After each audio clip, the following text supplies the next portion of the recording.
morning and welcome to the TAK 5.5 feature release event.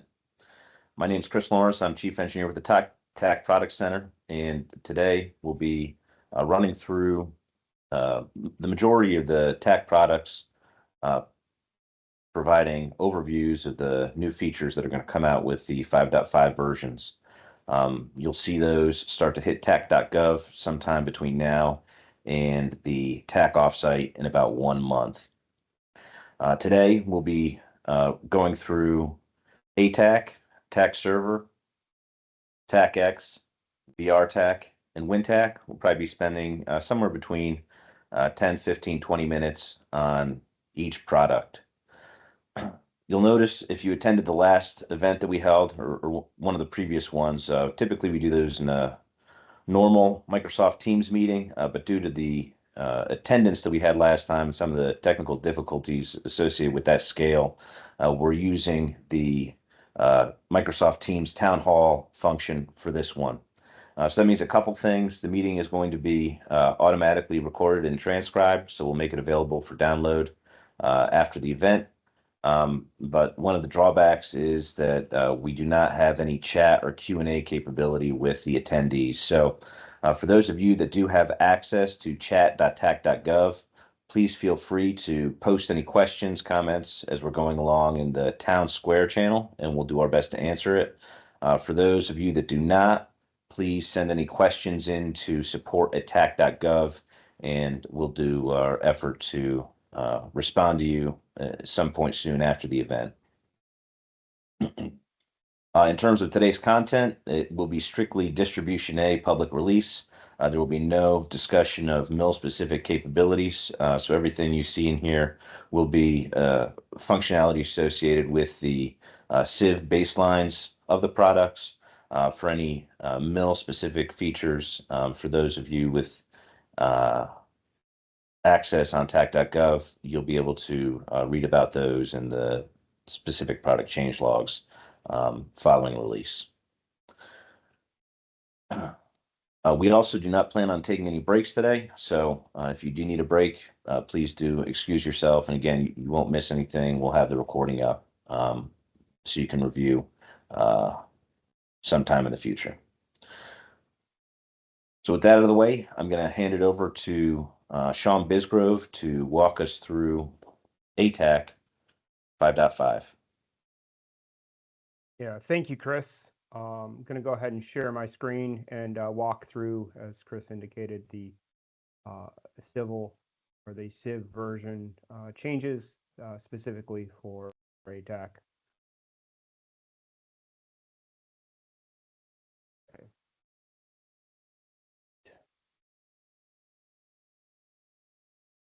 I'm going to hit on the most important topics. 5.5 in and of itself. If you're familiar with 5.4, 5.3, there haven't been radical changes with user experience, so this should be a pretty seamless upgrade for most users that have been trained for 5.3, 5.4. So when you take that back to your group, there's not a heavy lift to integrate this into your training pipeline. Few things to make mention of. The world magnetic model has been updated in 5.5 to the high resolution 2025. It's now valid until 2029. So that is a significant change and useful to know when planning to move forward. That change has not been backported, and nor will it be probably backported to 5.4 or 5.3. So go ahead and keep that in mind when taking a look at 5.5. Another thing that really doesn't have the ability to really show off is we do now have AV1 codec support within the video player. Uses RTSP negotiation of the session, and it does support multicast, unicast, or TCP delivery. So what that means is if you're looking at a capability that will provide you AV1 as opposed to H.264, that capability will be supported. Traditionally, we support RTSP, the variety of forms as I just indicated. But the addition here for 5.5 is the support for that AV1 codec. Moving down and kind of off the list, things I can't demonstrate, but also make kind of a notable. We corrected a long-standing issue where COP messages with sensor detail don't correctly account for inclination. So what happened was, according to the specification indicates that inclination as applied needs to be interpreted one way. We were not doing that interpretation correctly. So external COP messages coming in from other systems were showing either long or short based on where they would expect the sensor field of view to end. Auto close. So this is a user experience change. By default now, auto close the tilt rotation flyout. So when everybody's understanding the in the upper left-hand corner, there's a ability to long press and get you can either tilt or rotate. That used to, as soon as you selected an option, that would dismiss completely, leaving in at least our experience across training users and talking to users, they wouldn't know what state they were now in based on that. Either they tap or long press, but they wouldn't get that feedback. So that auto close is now disabled by default. It is still something you can re-enable. If you're a power user, want to go ahead and get into settings and re-enable that. Quick Connect, which was a prominent feature introduced in the 4.x timeframe for the ability to quickly connect to a TAKX server. Once you quick connected the first time, you wouldn't be able to offer that choice a second or third time. So you could only quick connect to the first TAKX server. That was an oversight and now has been restored so that when you go under the network configuration for servers, under the overflow menu, there's instead of add or remove, there's also a quick connect feature where you can go ahead and quick connect to as many TAKX servers as you'd like. Implementation of data providers for plugins to query minimum safe distances. So we now have a data provider that when a plugin wants to know what the minimum safe distance is supplied by either ATAK or another plugin, they can go through the data provider mechanism that was introduced in 5.3, 5.4 timeframe. One of the bigger pieces that we had to address this time was the Android 15. Again, every time Android comes out with a new version, they levy more constraints upon the applications. In this case, Android 15 forced edge-to-edge display, which meant part of our ATAK user experience now was underneath the navigation bar that was supplied by Android by default. That made the actual overflow menu unusable. So we addressed that as part of the 5.5 upgrade. And then significant efforts for the developers of plugins, significant efforts were put into restoring gaps that were introduced with our migration from ProGuard to R8. So that's more of a technical thing. So just as a summary before I get into kind of the videos and displaying the videos, 5.4, we had 19 sub-releases, and we addressed 231 issues either through either bugs, new features, improvements on features. So there'd be 231 issues there. Another thing to note, with 5.4, we started the experiment and we found it to be wildly successful. So we went ahead and continued forward with this across, and the encouragement here is to open source all our documentation production, use open source tools as opposed to prior to that. If people were familiar with the kind of the back end, is we used an Adobe product to go ahead and produce like the user manuals for ATAK, as well as all the plugins, as well as WinTAK. So InDesign was the Adobe product. We've since switched over with 5.4 starting out, and then 5.5 because of its success, just proliferating that amongst at least WinTAK and ATAK, and hopefully across some of the other products as well. But we started using a open source tool called Typest which is allowed us the ability to go ahead and manage the user documentation alongside the source code. So we can, as developers, go ahead and make improvements or at least review improvements on the user manual in real time while we're developing features. So there should be significantly better match between the feature set that's released as well as the user documentation. The nice thing about this is this also allows us to send this out to other people without having to require them to purchase an expensive tool to go ahead and produce their own documentation. And we also have style guides that we've made available through all the plugin developers to go ahead. So their documentation would match the style guides of the user documentation that the Tech Product Center produces. One final thing, and I know that T3 is not going to be on the menu today for discussion, but there is an emerging capability to produce tile sets locally and on the edge. As part of that, 5.5.0.2 just released, and it allows the ability for TAK server to host those tiles in a way that an ATAK can be configured to go ahead and retrieve those tiles. So effectively, moving one step closer to having, the vision of a capability by which we can add in components to that capability and deploy that capability on the edge, and have users, not have to do long reach backs for both imagery, elevation. So now moving into more of the statistics of 5.5. Worked 251 tickets this time, so that's on the page. And again, for people with access to wiki.tak.gov, they would, they get they can subscribe to this page. It's a supplemental change log. It is updated in real time as new releases come out. And as you can see, we have 5.5.0, which released, actually was released to customers on 16 July. We've since had two sub-minor releases, so the 24th and the 30th.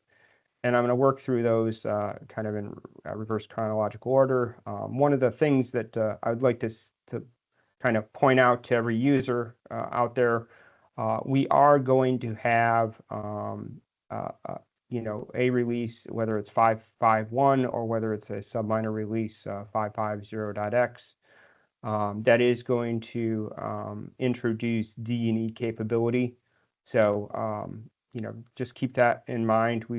We had to punt that just a little bit, but we are still very excited to announce the fact that D&E capability is coming for the 25-25 multi-point as well as single point annotations. Now the user experience for that won't change very much, but underneath, underlined, any plugins can take advantage of that and render 25-25 D&E symbols as well as C symbols on the screen using the appropriate APIs and libraries. So to go through kind of the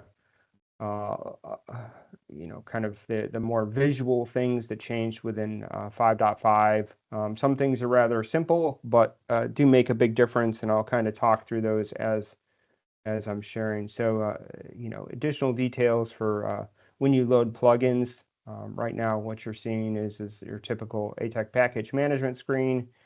And in the past, people would try to load plugins and sometimes get cryptic error messages.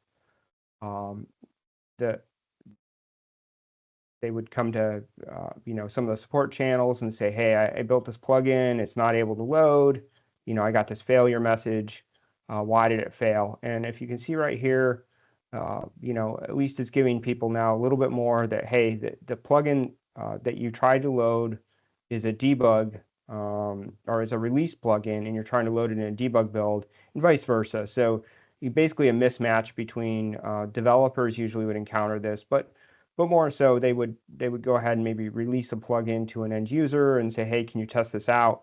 And it would be a developer version, developer built version of a plugin, and release version of the tool was what the user would have. So, naturally they wouldn't work. And before, you wouldn't get any indication of why that wouldn't work. Everything else would be green, so there would be a lot of confusion there. So we get a lot of those questions in the support channel. So just to kind of add some clarity to what the user might actually see when they see that warning message. Another thing is just reducing the amount of clicks. So if I put down a view shed in the past, I'd have to go back under the overflow menu, back into the view shed capability, and I would have to then either change something, if I wanted to change the opacity or if I wanted to change what was displayed or even the radius. Now you can see there's a radial menu that's allowed me to go ahead and click on the view shed, and in that, apologize for the big play button, but allows me to go right to the view shed. So for wherever I'm at, I don't have to go ahead and go down into the overflow. And there's plenty of room on that radial menu. Don't like to get them too crowded, but as I said, in this case, there's plenty of room there. Moving up, just sometimes the simple things when you're out there training folks, or when you're talking to people. Previously connection entries for how often cursor on target messages were sent, or PPLI or SA messages, whatever you want to call them, under this reporting strategy.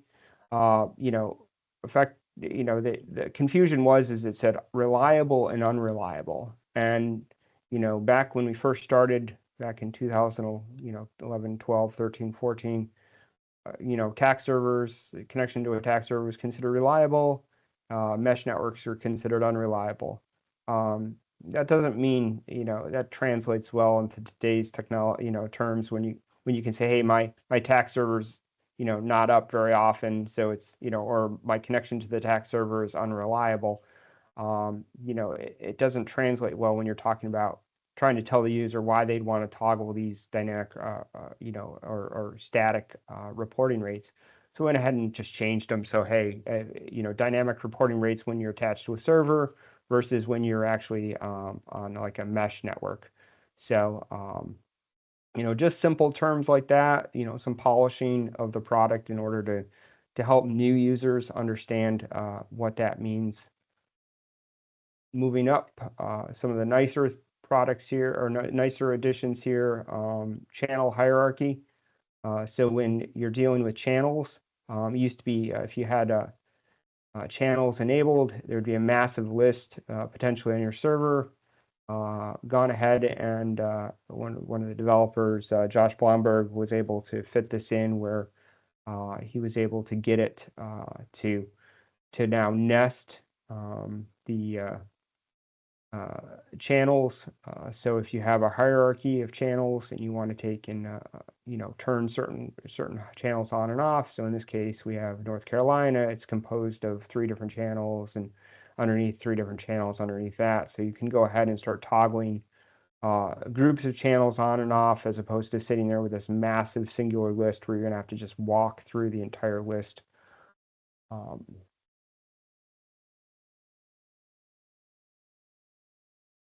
Picture renaming, so interoperability with other systems when you send a data package to another system, or when you are just simply exporting imagery out of ATAK. The question there is, hey, can we have the ability when we actually take a picture to go ahead and provide a meaningful name to that picture, not just in the EXIF data, but actually as the file name. And this video kind of takes you through the steps that were agreed upon between the users that requested this and the final product. So right here, I'm taking a picture, and that's not my thumb, but it's good enough. So I'm going to go ahead and imagery names, they usually are based on the date timestamp. So in that case, it was a date timestamp, but I'm going to go ahead and click a couple buttons and delete some things, and I have this ability to either have the ability to hand enter a new name for the file. So this is a JPEG file and it's going to have a new name, or I can go through all the options and I can actually even long press. So just like within chat, you can long press these options and rename them. So if it's, you have a short name and a long name, you can do the same thing as you do with chat. I'm going to work my way through real fast and just show that the file name is different than the EXIF data. So, and this is the EXIF title. So that's what's going to show up when you do searches uh, other than file name. But if you're looking for file names, this is going to go ahead and rename that file for you. So just going to work through and kind of show that you have some macros. So in that case, I have a date macro, a call sign, and a location macro. So those will actually be filled in with the date, the actual date timestamp, the call sign, and location. So again, you don't have to hand type those in. You can actually there's quick buttons for those, and you can come up with your own macro combinations as well. So there's a couple others that are supported that aren't in there. And you can see that the file name, I'm going to pause it real fast, get that pause button. But the file name is going to be, in this case, my date timestamp and my call sign. So a nice little feature added in to kind of improve capability when sharing images with basically non-TAK systems as well. Talked through the quick pick renaming, talked through the world magnetic model. I'm going to walk through for TAK pack management, which I skipped over. So this is the ability now to have the TAK server host multiple versions of packages dedicated for each version of ATAK. So if you have ATAK 5.6, 5.5, and 5.7, and you have plugins for each one of those that are paired for those particular releases, what you'll see here is walking through the capability by which I can go ahead and choose based on the TAK server that I'm connected to. I can actually choose the appropriate version of plugins for the appropriate version of ATAK that I have. And also, if the TAK server provides more than one version of, that's newer than me, I can actually choose to upgrade my core version up to that new version. So in this case, I'm going to go ahead and check my settings, check my update server, and in the past, for people that have set up an update server on a TAK server, it's been a big pain in the butt. You have to actually know the URL, you have to type it in. It's kind of a big deal. So we went ahead and added in a quick configure button, which allows you just to select Yeti, in this case is my TAK server, and it will automatically create that URL and create that configuration. So now I can go ahead and check the versions, and the available versions I have. I'm going to cycle through them, but let's say these are versions for 5.7. 5.7 is not out yet, but we needed something for the video. But if I go back and select 5.5, I would see those different set of plugins that I saw prior, which were data sync, and data sync was the only plugin on my 5.5. But as I switched over to that 5.7, you'll see it refreshes the repository list, and I have additional different plugins made available to me. All right. And then the final piece, for the users that operate in either areas where there's a lot of surface model data or very high resolution terrain elevation data and a significant amount of change to the elevation. I have a very simplistic video to kind of show off here, but one that you can kind of actually, kind of apply to your situation if you've seen it. Didn't really have any videos that worked well that I could do at the kind of the Civ level. But in this case, I have a fairly good terrain undulation, and this is a rectangle. So for people that have seen this before, you get a lot of kind of the wrapping of the rectangle right on top of the surface elevation. And my view here is nadir, which means straight down. and I'm seeing that terrain undulation even when looking straight down. And we've had, this actually more impacts people who have digital surface model, and they have like Google or any other real imagery with letters and maybe some streets. What they'll notice is the streets kind of get all warped and crazy with that digital surface model underneath. Road names become unreadable. So there's a lot of issues there. You can actually see this here with kind of some of these the Chinese names here are all kind of wrapped along the terrain model itself. So as I move forward, we now have the ability. So I'm just showing off that this is actually draped to the ground. And I move back up.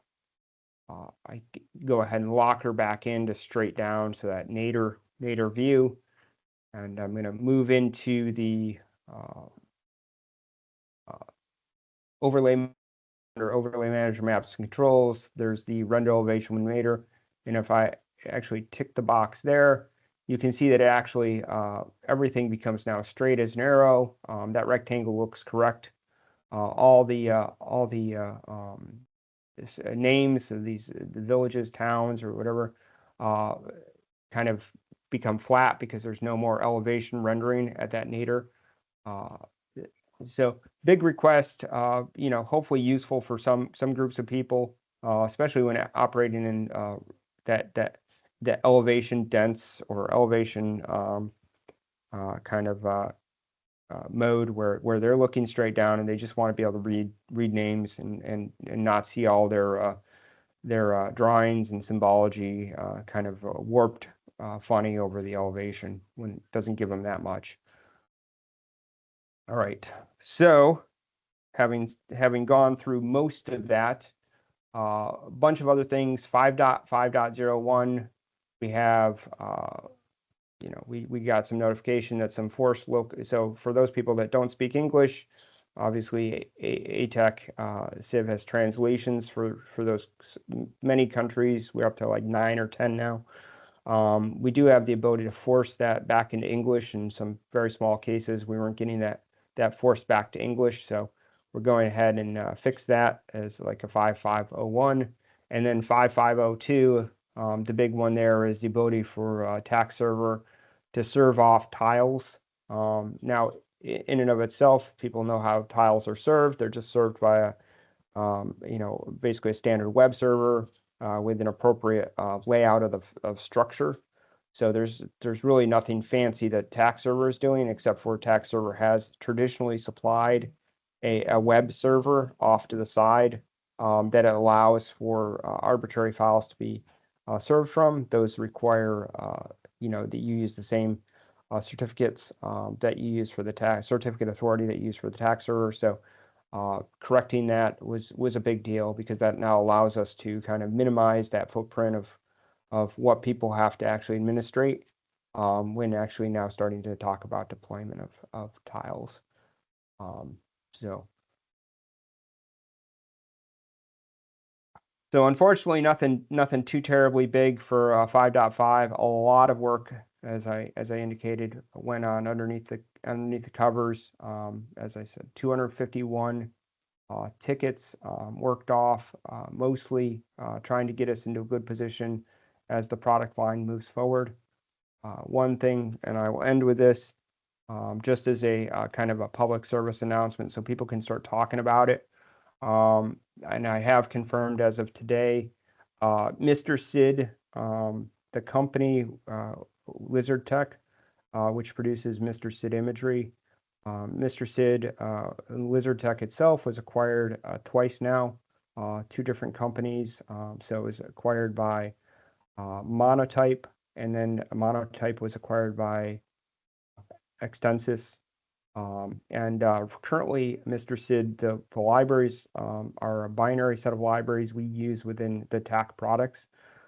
Those are unfortunately not compatible with where Google was going with some of the requirements for their binary libraries. So it may be a case where we'll have to, shortly forced to drop those libraries, support for Mr. Sid in general. So if that is of concern, or if that is something that needs to be discussed, certainly reach out to the TAK Product Center, and we can get that conversation going with the vendor themselves. But at this time, I think there's a lot of great things TAK Product Center, particularly Chris Lawrence, is doing to go ahead and provide a capability for deploying imagery on the edge and deploying imagery in general seamlessly from a lot of other open source formats that are just working just as well. So at this point, just go ahead and feel the need to reach out, and we can have that discussion, link you up with the right people at Extensis, and see if they can see if they have a change in mind where they want to go. As usual, the community itself has been great, and I'll stop there with saying is if you see something for those people that have worked with me in the past, or worked with the TAK Product Center in the past, at least on the ATAK side or Android side, your bug reports have been coming in. They've been great. Dump states are always appreciated if you can provide them, and certainly looking forward to 5.6 and 5.7 as they start to emerge. Back to you, Chris. All right, thanks, Sean. Just the quick administrative notes before we transition to TAK server. All content in the presentation today is distribution A, public release. We are recording this meeting, and it will be made available for download at a later date on tak.gov. So if you joined late, if you need to leave at some point, you'll be able to go and get that recording and watch it in the future. All right, so next up, I'm going to hand it to Joe McKettrick to take us through TAK Server 5.5 release. Whenever you're ready, Joe.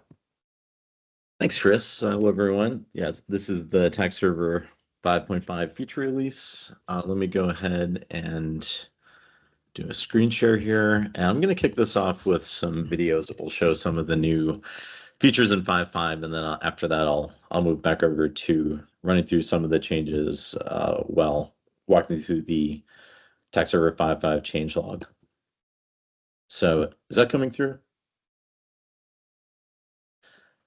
It's probably. Yep, we got it, Joe. Thank you. So this is a complete rewrite of the metrics dashboard in TAK Server. So this is a tool that's been a part of the server for a while, and it was time to do a total refresh of the metrics dashboard. So what this does is give you some real-time insights from the admin perspective of how the TAK server is performing. And so in addition to rewriting everything in Angular 19 and getting a much cleaner look to the UI here, we've added some new metrics. So let me just back this up for a second. So basically, you can see here the API heap memory usage. So TAK server is made up of a few different microservices that cooperate together. Messaging microservice that handles the client server messaging, and the federation, the API microservice that provides the REST APIs, and then a few others. So previously, we were showing some memory utilization graphs in the dashboard, but that was only giving you the heap allocated for the messaging process. And it's important to be able to track both the API and the messaging process in terms of heap used and allocated. So, not to get too deep into the weeds here, but that's at the JVM, the Java Virtual Machine level. What you really care about is how much memory is allocated and then what's used internally. So this graph shows that for the API process, and then also for the messaging process as we scroll down here. So blue is the heap utilized, and the orange is the heap allocated. And so the other graphs have been poured over here as well, including network IO and a number of message reads that are occurring in the messaging process. But another addition here is the is showing the disk utilization. So that's just a scalar value up here with the disk usage, but that's important to just give the admin a view into how much disk is used and whether we're getting close to filling up the disk so that more capacity could be added or space could be cleared out. All right, let me switch over to the next video here. So another big update on the UI front with TAK server is the Federation Hub. Actually, the entire UI for the Federation Hub has been totally rewritten here. So it's time to update all of the or an update to a current version of Angular, which we did, which is now Angular 19, sometimes called Angular 2, version 1.19. And we've also pulled in another library here that gives us the capability to do the policy view, which is the right here as you're seeing lines being connected between two nodes and the Fed Hub policy editor. So we're just going to show the this has all been updated. So you notice that if you're familiar with Fed Hub, that it's a new look here. And in a nutshell, you have the capability with the Federation Hub to do hub spoke federation, where you have centralized control of the federation policy, where nodes on this policy graph represent each individual TAK server or other Fed Hub that's federated with the Fed Hub. And then the lines or edges between the nodes represents the message flow that's being configured here, and that can be set up for group filtering.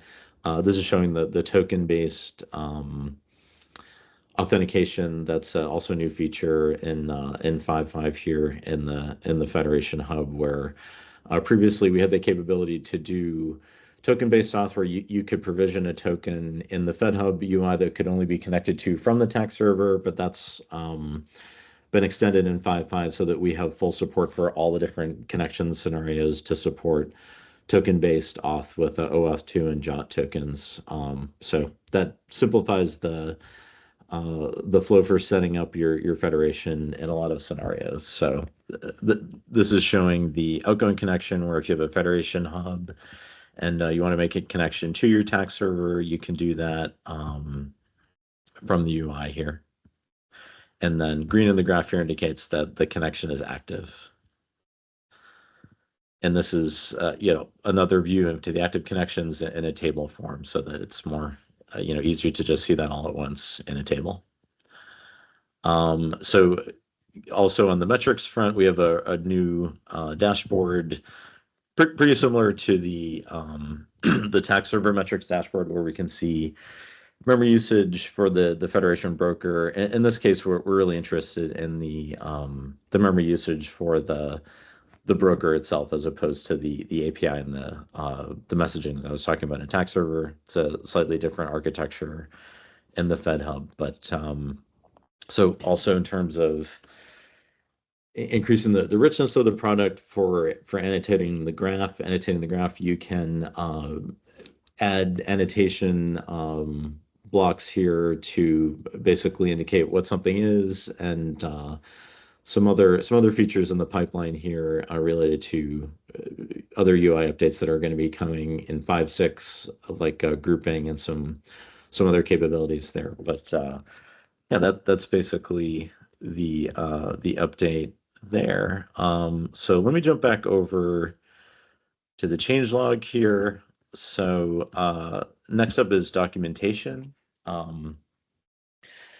So a couple versions back, we migrated all of the TAK server documentation to be written in Markdown that could then be produced in an HTML website or set of web pages that are shipped with the TAK server and then can be included in other websites as needed. And also that supports PDF export of the documentation. So we went through the Fed Hub documentation during the 5.5 dev cycle, and then ported that over to DocuSource as well. And so we now have the TAK server documentation and the Fed Hub available as HTML and PDFs that are both included with the TAK server distro, and then also in terms of the HTML versions, those are available for browsing by the admin within the TAK server admin UI itself. So just to make those easily accessible. So on the messaging capability, we did some refactoring there to improve the scalability with regard to thread pools, some updates for authentication and the channels capability so that we can re-authenticate the user when groups are changed and the user manager inside the TAK server, simplification for adding users to a single group. In terms of the updates to the libraries, responding to vulnerabilities that are flagged in the X-ray scanning system for third-party dependencies. We have updates for Tomcat, Netty, gRPC, and some others that are being finished up before we do the final 5.5 release here. A number of updates to the cluster capability that uses Kubernetes to cluster TAK server, including updating Ignite to Java 17 and some other automation tasks for the scripts there. And then, a number of bug fixes that are part of the release. And I think there's probably a few more that we'll add to the final version of the changelog. But yeah, I think I'll break there. That's the summary of the changes in TAK server 5.5. And back over to you, Chris. All right, thank you very much, Joe. All right, so again, just our administrative notes between all content being shared today is distribution A, public release. We are recording this meeting, so if you missed anything, joined late, need to leave early, you'll be able to watch the recording. We'll get it posted on tak.gov shortly after. We do not have any kind of Q&A or chat function in this particular meeting format. So with those of you that have access to chat.tak.gov, if you do have any questions as we're going along, please drop them in the Town Square channel. For those of you that do not have access, you can send your questions along to support@tak.gov, and we'll try to get to them as quickly as we can after the event's done. All right, so next up, we're going to go over to Larry Streepy with TAKX 5.5 preview. Whenever you're ready, Larry. These are some of the key new features for TAKX 5.5. We're in our last couple of weeks of QA, and we expect to release on August 18th. Among the new features includes support for the additional variants of MIL 2525, Delta, and Echo. Those are available from the point dropper. We have support for new range and bearing tools, a bullseye, a measure, and a circle, bringing feature parity with other TAK products. We've also split out the unit display formats, so as opposed to choosing one for pretty much everything, either imperial or metric, you can now choose individual units for altitude, range, bearing, and speed. We've also improved tracks and breadcrumbs, a lot of new preferences, again, to bring feature parity, and the ability to export tracks and breadcrumbs to CSV, KML, KMZ, or direct to TAK server or contact. And finally, not quite finally, the KML overlay imports was totally re-implemented, and the features are now added to the overlays tree as opposed to in a separate explorer on the globe. We support non-geographic features like screen overlays. We have full support for balloon text, which we show in our properties panel. It includes nearly complete support for HTML. So the balloon text can involve text styling, embedded images, tables, most everything you find in HTML. And it supports network links with automatic refresh. So when you import a KML file with links, they'll be automatically pulled down from the net. And if they're configured to refresh, it will do so on the times configured in the KML. And finally, although not really visible, we're adding full support for building product flavors, similar to ATAK and WinTAK for Civ and Gov and MIL, and then other FMS-related cases. Those will be available, and once we incorporate everything into the master plugin list, we'll be able to have fully signed and downloadable plugins and TAKX installers. All of this will be covered in the following videos. Thank you. This will be a demonstration of the range and bearing tools that we have available in TAKX and 5.5. To start off with, we have the new measure tool, which, when placed on the map, is a red arrow, and you can have multiple of these. This is distinct from the dynamic measure, which is a toggle to allow you to put an arrow on the map. But when the button is toggled off, it disappears. As with all other shapes that are in TAKX, you'll be able to view these range and bearing tools under a unique range and bearing section of the overlays. The range and bearing circle is drawn very similar to a TAKX circle, but when completed, we'll have a zero opacity fill and a red line, as with the other range and bearing tools. The final tool, new to 5.5, is the bullseye. To draw this, you'll click at the center and at the radius, and it'll present the bullseye on the map. At this point, you will be able to open the radial menu to edit it in a very simple manner, or the properties panel will also be available to edit it. In the radial menu, we have options to show the range rings, which also will show the annotations for the angles. You can change the direction, which will change the color to red and invert the bullseye, or you can change the angle units and north reference to say something like Mills grid or Mills magnetic. Most of the editing, though, will occur through the properties panel, as you are unable to edit the bullseye directly on the map. For example, to move the bullseye, you will need to use this center option and input some sort of formatted location data, and it will move that bullseye for you. You can also change the direction, the angle units, and the north reference here just as simply. Additionally, to change the radius, you can go in here, choose your preferred units to input in, and it will properly change the radius for you. Additionally, you can increase the radius of the range rings here, and it will additionally show up on the map as expected. Increase the number of range rings. However, you cannot go below 1. It is not allowed. You must have at least 1 range ring.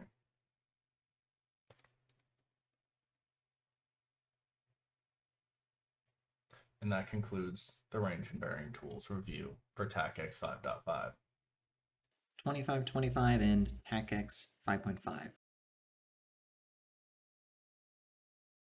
So normally you can make icons by like right-clicking and placing stuff here, so hostile, friendly, etc. The other option is you have the point dropper panel, and in the point dropper panel we now have support for C, D, and E. So if you want to do delta and echo, you should use the point dropper panel, primarily at least. So I'm going to place down a hostile marker right around here, and then I'm going to, I don't know, make a spaceship that's friendly. I'm going to move that up here. So we have two 2525C symbols, and if you click on them to interact with them, you have these modifier panels. So I can also open up this one, and you can see kind of similar stuff. So for this guy, I'm going to make it a ground track installation.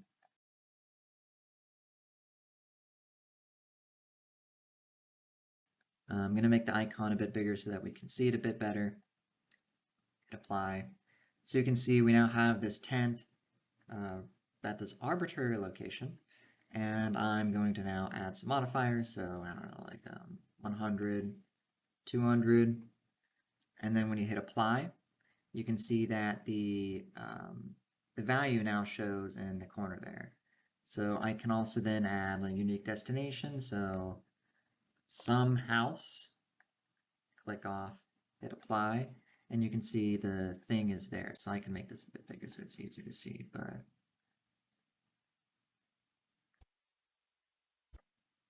kind of, you can see it there. But for 2525 D and E, it's pretty much the same process. So I'll make a neutral thing somewhere in the middle, like here. Hit escape, click on this, go to configure, and then we can go to icons again. And the difference between D and C ID is generally this tree. So we can do like missile support, transporter, make this icon a bit bigger. It applies. You can see that we have a thing here. I can make this a guarded unit and then do the same like 100, 200, hit apply, and you can see the text has been added. D and E have a very different rendering technique, so the text is a bit smaller, but you can see we have these 2525 D, 2525 C symbols with a bunch of extra like slop set on top. And if you decide that you don't like this and you want to revert it back to the original symbol, on the milsim details you can just hit delete and it reverts. I'm going to move this over. So another example so that you can actually showcase this. You click on this guy, go to icon, and then if you do delete here, it reverts back to a regular 2525 point, and you can see that bing bada boom, it's perfect. Back to the regular shape that it was before. This is a demonstration of the changes to the unit of measure preferences, the new tracks and breadcrumb preferences, as well as the new tracks and breadcrumbs exportability features available in TAKX 5.5. To start off, we will open the settings and navigate through the display preferences to the unit display format preferences. Here we can see that the bearing units, altitude, range, and speed units have all been broken out to be individualized. Off here on the right, I have a track that is set to 28 miles. If I change the range units, 2 meters or kilometers, it changes to 45.1 kilometers. This is unique and distinct from the speed units, which are still in kilometers per hour, regardless of what I set range units to. This is to ensure parity with other TAK products, and is very useful in a variety of use cases. From here, we can navigate back to track preferences here to show off all of the various track and breadcrumb related preferences. There are quite a few here that enable a variety of different use cases, such as max breadcrumbs or breadcrumb size, to enable more breadcrumbs to be shown on the screen at a single time before they're grouped together, or how large they're shown. Set this to extra large and then become very, very large.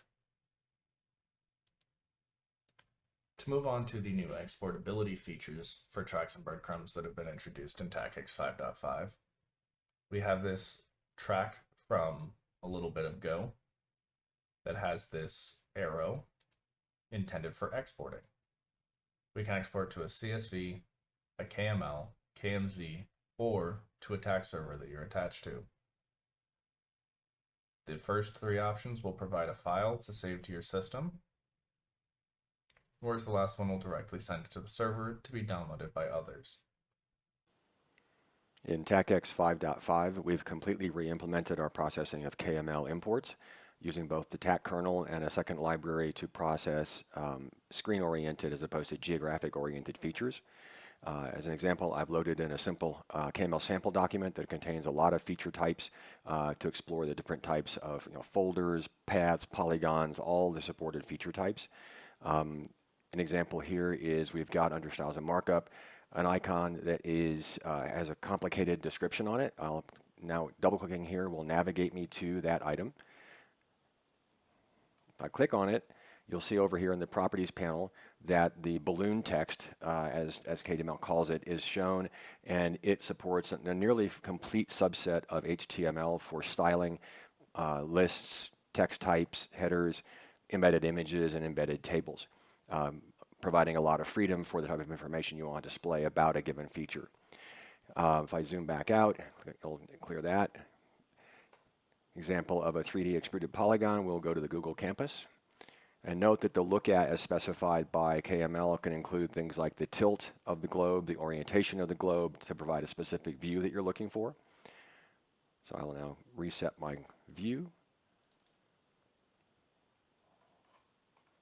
And I'm now going to add a KML file that contains 2 network links. Network links are basically a description of a location on the internet to pull an actual KML file from, which will then be parsed and added to the overlays as well. So it's been added. It's now downloading these the contents of these 2 KML files, one of which displays all the earthquakes that have occurred in the past week. As you can see, there's a logo, a legend on the screen that shows you how to interpret the information being displayed. You can see the individual points here, and the size of those points are based on this magnitude of the earthquake. So over here in Kamchatka, there's been a lot of them happening. But click on this one. Again, you can see the information. It's an 8.8 magnitude earthquake, information exactly when it happened. And then there are supported internal links. If you click on those, it will actually open your browser and take you to those links. As you can see, the performance is fine. There are thousands of these on the globe, and rendering performance is nice. There's an additional file that's being downloaded here, tectonic plates. Come back to that. Network links can be automatically refreshed. They define that in the KML. But you as a user can say, I want to refresh it now, which just happened, or I can say pause that. If I don't want to pull new information down, I want to keep what I'm seeing, you can simply turn off auto refresh. I'll turn off these 2 pieces. Now on the tectonic plates, another type of, as opposed to just points, we can also include information, line styles, including color. And let me turn all these on here so we can see it. Again, there's a legend that shows you how to interpret these. These are the tectonic plates, and as you can see, the boundaries of those are where the earthquakes are happening.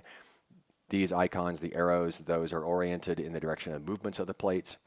Again, this is just showing that we can render a large quantity of information coming from KML with the performance of the globe being fine.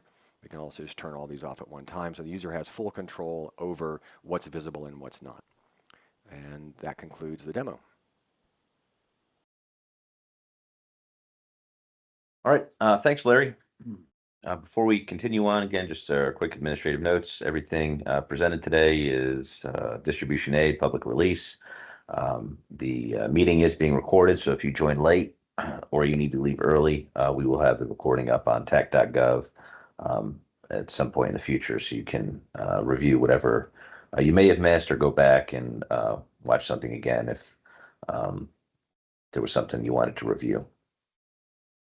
Right, so next up is going to be Oliver Gray presenting the WinTAK update. Whenever you're ready, Oliver. All right. Hey, everybody. My name is Oliver. I'm the program lead for WinTAK, and I'm going to be telling you about what we've been working on for 5.5. First announcement is WinTAK is now publicly available. So anybody anywhere in the world can get it as long as they have access, as long as they have a tak.gov account. All right. So first thing we worked on is this presenter mode, which is available in the multi-user collaboration mode. So multi-user collaboration, if you haven't seen it, is where one instance of WinTAK can join another instance of WinTAK. And then that user will have like a physical presence in the world so you can see where they are and see what they're looking at and that sort of thing. And then you get COT updates from within all the users of a multi-user collaboration system. So what we're doing here in the presenter mode is similar to when you can share screen in WebEx or Teams. It's the same sort of thing. So on the left is one instance of WinTAK, and on the right is the presenter. And these 2 users are in a multi-user collaboration environment, so they're able to see each other and that sort of thing. And now the user on the left can see what the user on the right is looking at. And so the user on the right is presenting. And then as they move their screen around, the user on the left can see what they're looking at. And all users in the multi-user collaboration will be able to tap into what the presenter is showing. And then all users can go to the presenter, which means they'll go to the presenter's position, wherever that presenter is in the world or in the talk. And they can also take over presenting, which means they will become the presenter. All right. Next thing we worked on is improving performance for when there's a big chunk of entities. And that's both in the UIs and also in displaying it in the world. So in this video, you'll see we're going to pan over over America, and there's a whole bunch of 25 points there, and they'll come in. And so now we're just doing it kind of batched over multiple ticks instead of trying to load everything all at once. It just gives a much smoother load time. And then same thing in the UIs. So in the overlay manager, when we're trying to display all those, you get a good performance as it loads in all those entities. We had some feedback from users that were frustrated because in the past we had it set up where there was always a tool selected. So whether it's like red X or 25 point dropper, there was no way to have like a null tool that didn't do anything when you clicked. And so there was a lot of inadvertent presses. And so now we have the ability to select and unselect tools. So you'll see like the left controller is associated with red X, and then the right controller, they'll click on the vehicle dropper, and so now it's associated with the vehicles. And then when you're done with it, you can click off of it on the toolbar, and now you have like a null tool that doesn't do anything when you click. And you can see on the ribbon the L and the R. That's just a visual representation of what you've currently got in your hands, so you know what you're working with. And then this one was a small one, but hopefully it will help the users. Now that we're doing a 3D globe, when you're as you move away from the globe, the surface of the globe, the skybox will transition into a black skybox with stars. And then as you move back towards the Earth, it'll transition back into the blue one with clouds.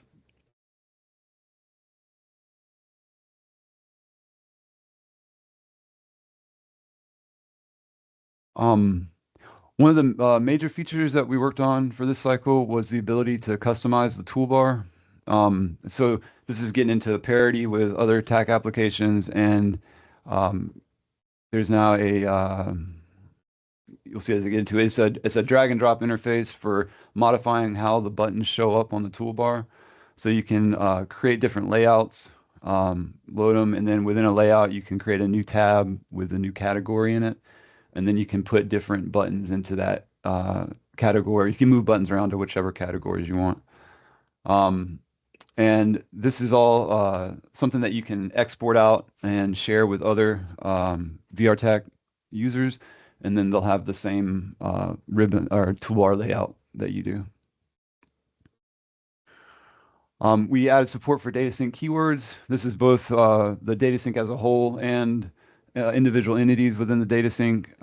So when you search in the data sync UI, it'll search both the title and those keywords and give you any data syncs that match up. We're continuing to work on getting or using as much TAK kernel code as we can. And so in this cycle, we are tapping into the TAK kernel in order to ingest quantized meshes.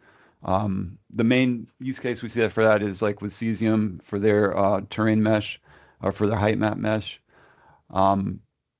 We also add the ability to show and hide 3D models from within the data package UI. This is just kind of a quality of life, saving the user some clicks so that they can hide things and not have to go back to the overlay manager to do the hiding. Similar to other TAK applications, we now have a lasso tool that lets you select things from an arbitrary circle that you've drawn. So that's in our tools. You can click over on lasso, and then you'll draw a line or draw a circle. And then it'll show everything that you've selected, and then you can do kind of batch operations from in here, like adding to data sinks or deleting all the things that you've selected. We had the ability to close polylines to make a filled polygon. Again, this is all similar to what you see in other TAK applications. And then another quality of life thing, a lot of times users wanted to be able to send from the details menu instead of having to find the entity in the world and click on it and send through the context options. So now there's just an extra button on the details menu that lets you send directly from there. On the VR side, we noticed that users had different preferences for where the UIs appeared in the world. And so we had the ability to move them further and closer to the user. So you can do that for each UI. And then we also added the ability in the settings to set a default position local to the user, so that you don't have to keep adjusting them every time they open. We did a lot of work on keyboards. So these are keyboards that appear in VR only, and they're so that you can do input into the application. The first keyboard is the one we've had in the past, which is the point and click one. We just added a few more buttons to it. So this one you just point your controller at and you pull the trigger to do the button press. And then we have a different keyboard now that you can set through the settings. You can switch over from the standard one to the drum keyboard. And in this one, each of your controllers is like a drumstick, and you're kind of tapping the key with the drumstick that you wanna press.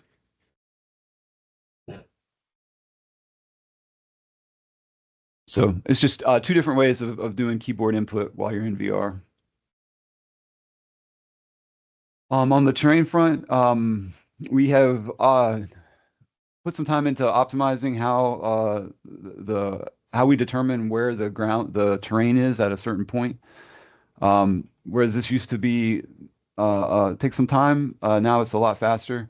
I'm using view sheds to just show you what this looks like, but this is a kind of across the board change. Anytime in VRTech where we're figuring out where the ground is, it's a much faster piece of logic.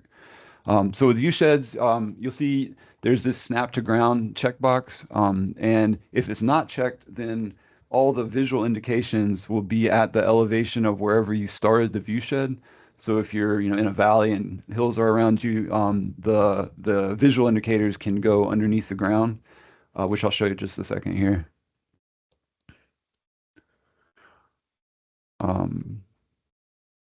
And this is a much faster thing because you don't have to do any of the ground logic, but it does make this sort of situation happen where you can see the indicators are going under the ground.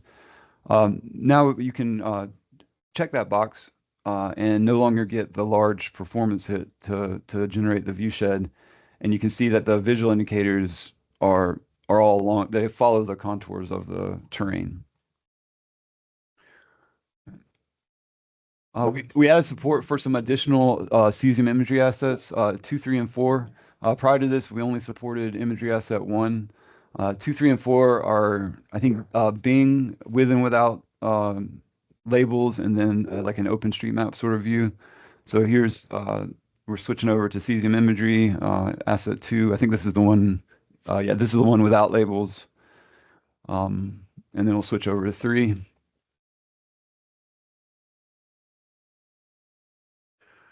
This one does have the labels. And then 4 is the OpenStreetMap sort of view.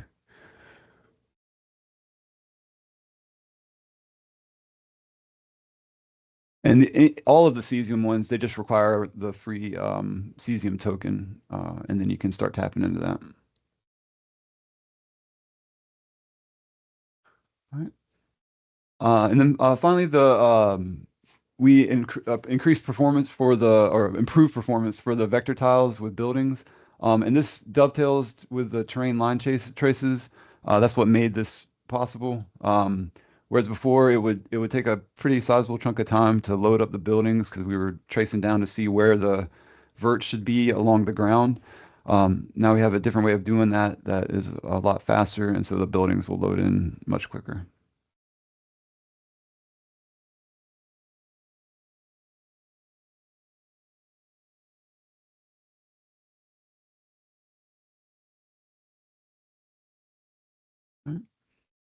Okay, that's everything from our side. Back over to you, Chris. Thanks.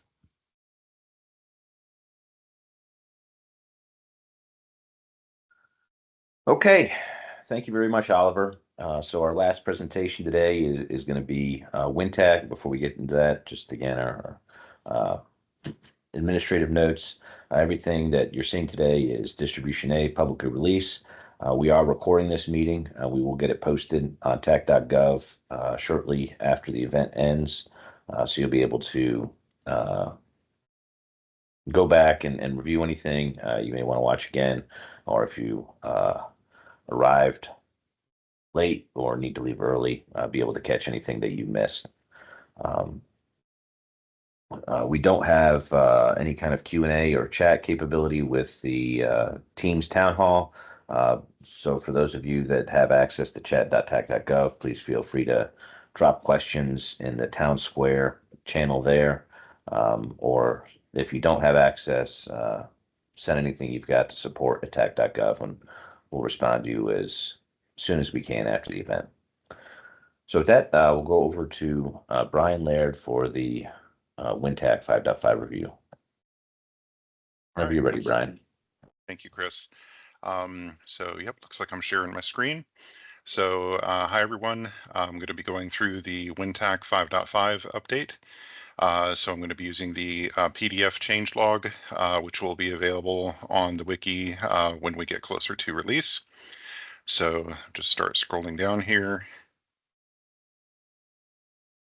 And just past all the normal stuff, and let's get to the changes. So clamp to ground. So prior to WinTAK 5.5, we had clamp to ground set to be enabled by default for shapes.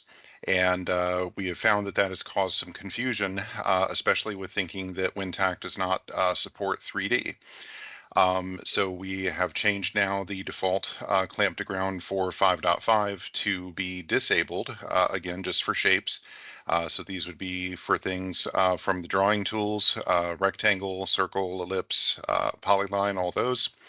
And furthermore, we have added a user preference to allow users to choose whether they want clamp to ground to be enabled by default or not. So this was not only the default for shapes that you would draw in WinTAK, but it was also for shapes that would be received from other clients, such as ATAK. So for example, if a shape in ATAK had a height and that height was visible in 3D mode in ATAK, and then it was sent over to WinTAK, WinTAK would bring in the shape with clamp to ground enabled. So then you would tilt the map in WinTAK and the shape would remain flat. And this, we believe, was leading to that confusion. Anyway, let me get to the video now for this.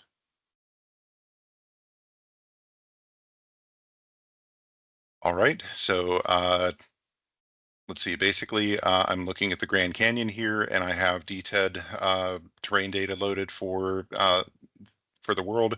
And so I drew a rectangle and you can see that clamp to ground now is disabled by default for the new shape. And so now showing where under settings and then control preferences. So now there's the default clamp to ground setting. So if that gets enabled, and close the preferences, and now we go to draw another rectangle. And you can see that the clamp to ground is enabled. So I'm going to tilt the map here, and this basically explains why we had gone with enabling clamp to ground. Let me pause it here for just a moment. So you can see that when clamp to ground is on, the rectangle nicely drapes over the terrain. and remains completely visible. But when clamp to ground is off, it goes into the terrain and part of the rectangle disappears. So that's why we had made the decision to default clamp to ground to enabled. But I think that's causing more confusion. But anyway, the main thing is there's now a user preference, and so everybody can choose which way they want to do this. And so as the video continues here, I'm going to add height. Just advance it along a little bit. So go to the details of rectangle 5 and make it 500 meters. And you can see immediately that the um, shape extrudes, and you can see the height. So for this one that has clamp to ground, change it to 500-meter height, and of course nothing happens. So again, the confusion. So of course you could always, for the shape, go to the radial menu and turn clamp to ground off, and then that would bring it up. But you know, you would have to know to do that to do that, obviously. So okay, so that is the end of that video. So all right, moving to the next item, new 3D control option for touchscreens. So the issue here was that when people have touch screens and, you know, similar to a phone, you use 2 fingers on the touch screen to tilt the map view. I think sometimes people were doing that by accident or other things, and so they wanted to be able to disable that. So there is now an option to do that, so you can disable the 2-finger tilt of the map. So like the ATAK 5.5 additional support for the AV1 codec in the video player, WinTAK has that as well. I don't have anything to demonstrate that, but Sean covered that well earlier. So improved rendering logic. So this basically is the idea. This came from Chris Lawrence, actually. Appreciate him thinking of this. That if WinTAK could not start with hardware rendering, then it would automatically fall back to software rendering. So this resolves an issue where for some people, if they had an issue with hardware rendering, they would start WinTAK and WinTAK would just come up to a black screen. And you know, obviously that's not good. So you will, if this happens, bring up a screenshot here. So if this happens, you will get this alert to notify you that you are using software rendering, because we don't, of course, if WinTAK is running more slowly, we don't want you to think that WinTAK just doesn't do well. We want you to know that there's an issue that hopefully you can resolve and get better performance with WinTAK. So this is just a manufactured example of what you might see in the log. Hopefully, you know, between these labels here, you would see something better that might actually help you be able to resolve what's going on there. All right, so drawing tools. We've been doing a lot of work with making WinTAK have the same feature set as ATAK. So this is another one of those items. So WinTAK now allows editing the vertices for shapes with all these different types of shapes. And let's see, so yeah, this basically lists the different shapes that would have vertices. And so there's now a radial menu when you click on a vertex that allows for precise edits of that vertex. So let me pull up the video for that.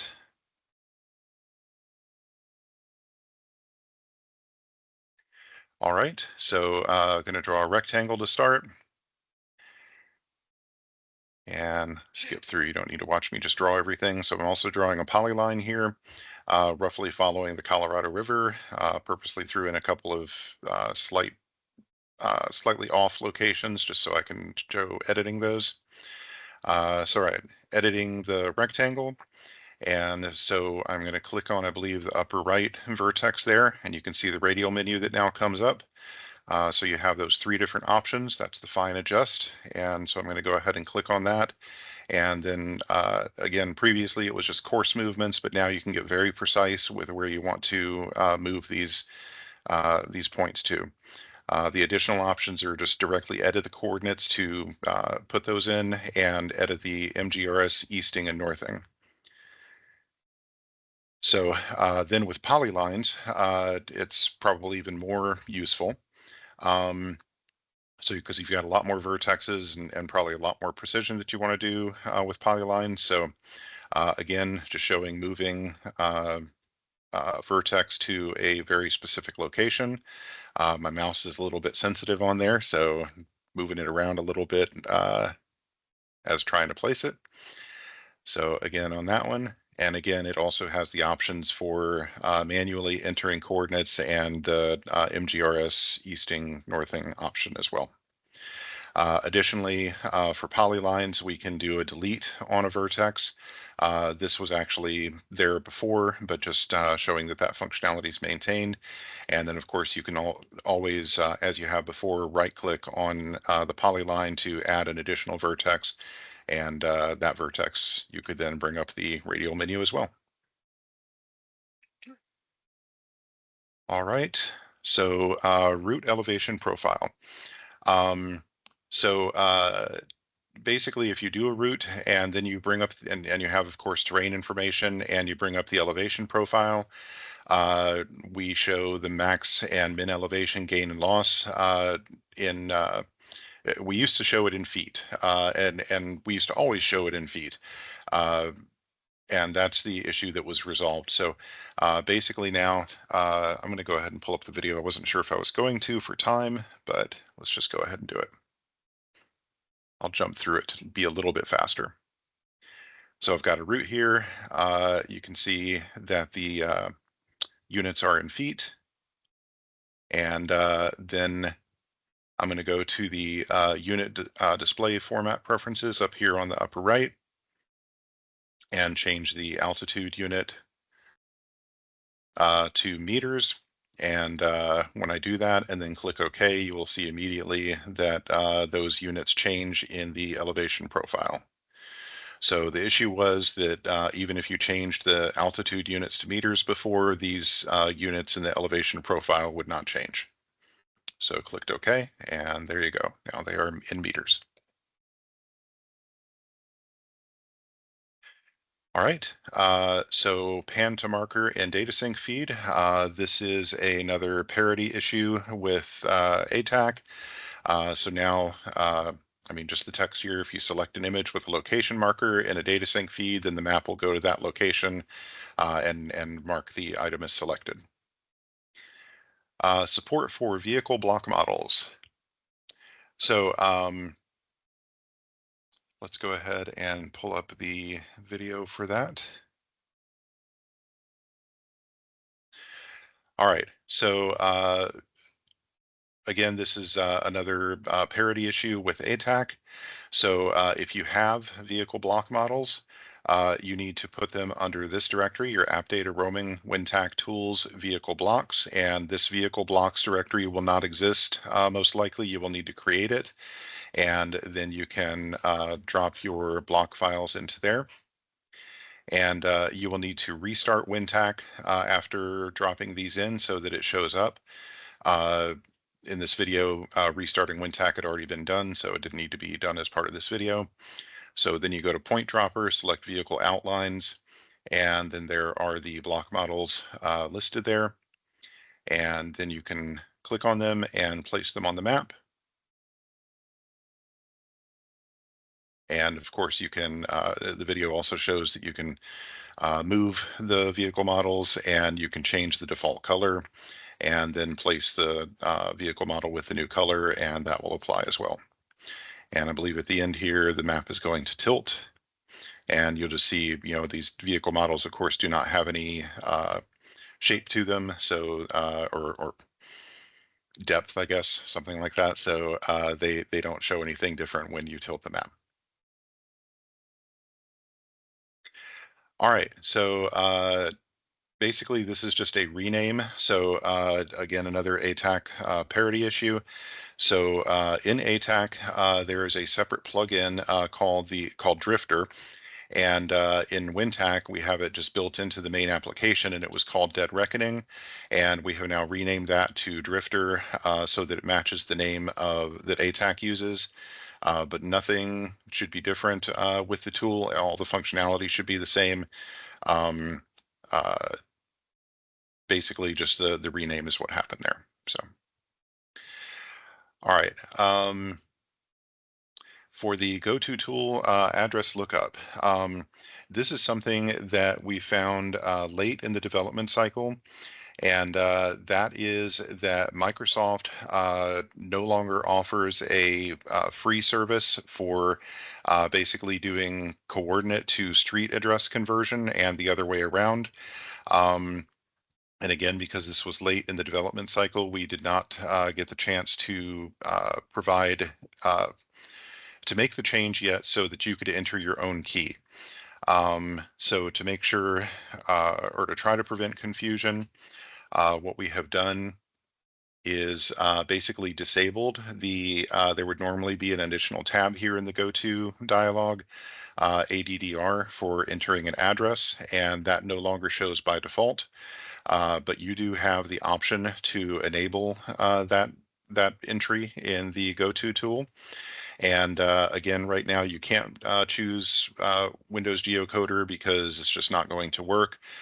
We are hoping to provide an update for WinTAK 5.5 where you will be able to enter your API key if you want to get your own. And we are also going to investigate a replacement-free geocoder service to use with WinTAK. Not sure if that will make it into a 5.5 update or if that will go to 5.6. All right, the chat tool. So this request came in from a user. The scenario was basically that they would use the TAK chat plugin to monitor several different channels that had multiple users chatting. And let me go ahead and bring up the video. So I didn't have the ability to use the TAK chat plugin. I don't have an XMPP server available to me, but just wanted to show in the video in case you didn't know, you can take a chat and you can pop it out from the dock pane, and that allows you to view multiple chats at a time. And I didn't do the best job of docking these here because I'm going to end up with the contacts dock pane in the middle, so I'll end up closing that. But you can see basically that you end up with very little space for the actual text of the chat that's going on. A lot of the text is taken up by these buttons here. So there is now a preference. In the video in a moment, I should go to settings. There we go. So again, it came into the middle there. So just expand that a little bit. And under settings, tool preferences, chat preferences, at the bottom there is now an option to disable showing those chat buttons. And so uncheck that and the chat buttons disappear. And now if you're in a situation where you're monitoring group chats, you will have better real estate to be able to follow the conversation and see more context of what's going on there. All right. So additional feature changes, nothing too much here that I need to talk about. Some entries that we probably still need to put into the change log here. I did want to mention that we have also updated WinTAK to use the World Magnetic Model 2025, the high resolution version, same as ATAK. So that matches that update. Also, one thing that I did not get in here is there were a number of changes to radial menus in WinTAK for parity with ATAK, and so you'll have better matching with what experience you're used to in ATAK when you try to do the same thing in WinTAK. So security updates, we continue to monitor Fortify, their static code analysis, and make sure to address any critical or high priority issues that are reported by Fortify. So bug fixes, this list will be here for you to review. I don't feel like there's anything too significant there that I need to go over. SDK improvements, as with last time, again, I found that the JetBrains.peek tool can be used to basically compare two NuGet packages and determine what public APIs had changed. So we're now able to provide a good, easily provide, I should say, a good list of the API changes between the previous version and this version of WinTAK. So all those are there for plugin developers to have information on. So, all right, so this is a big announcement. Hopefully this is not a surprise to most of you, because this announcement was made on in the WinTAK channel of Mattermost about a little less than 2 months ago, I think. So in the last the 5.4 product release meeting, basically I said that we were working on trying to eliminate the assembly binding issue that some developers, some plugin developers have run into. It frustrates us as well, and really want to try to eliminate that problem. So the solution that we investigated was separate app domains, and if we had continued going down that path, we learned that that would only work as long as WinTAK remained on .NET 4.8. So that was not a good solution. Didn't want to lock ourselves into that. So Microsoft has a different solution for .NET 5 and later, which is the assembly load context class. And we have had requests from some plugin developers to update WinTAK to a newer version of .NET. It's also something that we have wanted to do for some time. So this has become the main motivation for us to move WinTAK from .NET 4.8 to a newer version of .NET. So that once we do that, we can hopefully resolve the assembly binding issues. So the main thing to emphasize here is that plugin versions or plugins and WinTAK have to be on the same version of .NET. So any current plugins that use .NET Framework 4.8 will not work in WinTAK when the .NET version is changed. So we're giving more than a year's update notice. If you go back to when the Mattermost announcement was posted, and we are, barring of course any technical issues that slow us down, we are expecting that the WinTAK release a year from now in August of 2026 will have the new version of .NET. That will likely be WinTAK 5.8. And based on .NET's or Microsoft's .NET release and support schedule, we think that that's going to be .NET 10 that we will be moving to. So if you are a plugin developer and you want your plugins to work with WinTAK 5.8, or if you use plugins and you're in WinTAK and you're going to want to continue using them with 5.8, please work with the developer of that plugin to make sure that they are following this, and that they are able to move that plugin to the new version of .NET when we release WinTAK with the new version. So, all right, and just the end here, of course, a list of available plugins and applications on wiki.tak.gov, as well as the supplemental changelog for WinTAK, which gets updated for every release update that's posted to tak.gov. So that's the best place to see changes and get notified when new versions are available. All right, I believe that is it. Thank you, everyone, and back to you, Chris. Thank you very much, Brian. Thanks to all of the product leads today who were able to present the product updates. I appreciate the community's time for joining us for this presentation. We will get the recording of it up and available for download on tak.gov, and we'll send a notice out. We've got that up. I'd like to thank you all for joining us, and have a good rest of your day. Goodbye.